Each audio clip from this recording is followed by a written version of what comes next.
From the Home Slice News Center, this is the Daily Slice for Tuesday, May 10th, 2022.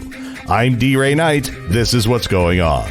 Here is the latest on the war in Ukraine. Ukrainian officials say Russian forces have pounded away at the vital port of Odessa as part of an apparent effort to disrupt supply lines and weapons shipments. On the other end of the southern coast, they hammered a steel plant where Ukrainian fighters were preventing Moscow's full control of another critical port. Days after the dramatic rescue of what some officials say were the last civilians trapped at the plant in Mariupol, authorities say about 100 are still believed to be in the network of underground tunnels. The strikes come as the grisly toll from battles continues to take shape, with the Ukrainians saying they found the bodies of 44 civilians in the rubble of a building in the northeast that was destroyed weeks ago.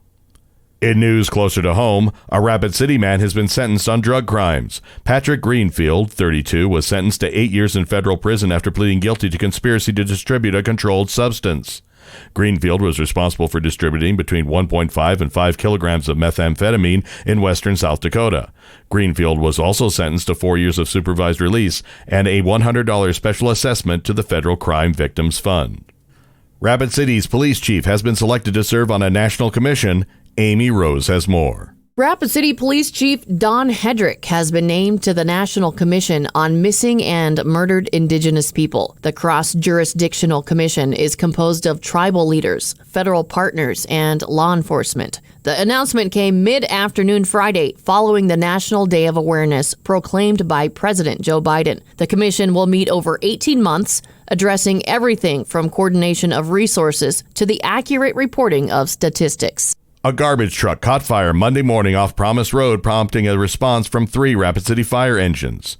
Engine 6 arrived on the scene first and began attacking the fire before Engine 4 arrived to combat the increased fire load from the garbage truck. The 2 engines established a water source to fight the fire. Engine 7 was called to assist, and they cut a hole in the side of the truck so crews could get to the garbage and make sure everything was extinguished. In national news, Washington is seeking to portray a united front against Russia's invasion of Ukraine. President Joe Biden has signed a bipartisan measure to reboot the World War II-era Lend-Lease program to bolster Kyiv and Eastern European allies. The signing comes as Congress is poised to unleash more resources to fight the war. The House could soon vote this week on a $40 billion military and humanitarian aid package for Ukraine. Defense Secretary Lloyd Austin and Secretary of State Anthony Blinken are urging Congress to act before May 19th, when the existing drawdown funds run out. In Nebraska, today's GOP gubernatorial primary is getting bitter. Chrissy Davies has more. Nebraska Republicans are set to nominate a candidate for governor in a primary race that's turned bitter. That contest has been upended in recent weeks after a leading candidate endorsed by Donald Trump was accused of groping at least 8 women over the last few years.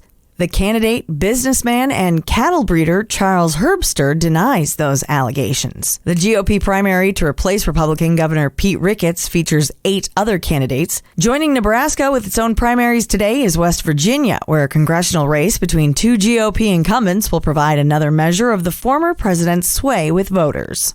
After more than a week on the run, authorities say a former Alabama jail official has died and the murder suspect she is accused of helping escape from custody has been apprehended in Indiana. The 2 fugitives were caught Monday in Evansville, Indiana, after U.S. Marshals pursued their vehicle and then crashed into it. Officials say Casey White surrendered and Vicky White shot herself and was taken to a hospital. The 2 are not related. Vanderburgh County Coroner Steve Locklear said that White died from her injuries. The arrest ended a nationwide manhunt that began on April 29th. Your weather forecast from the Home Slice Weather Center. Mostly sunny today and a little breezy with a high of 68. Low tonight, 48. And that was your Daily Slice for Tuesday, May 10th, 2022. The Daily Slice is a production of Home Slice Media Group, hosted by D-Ray Knight with Amy Rose and Chrissy Davies.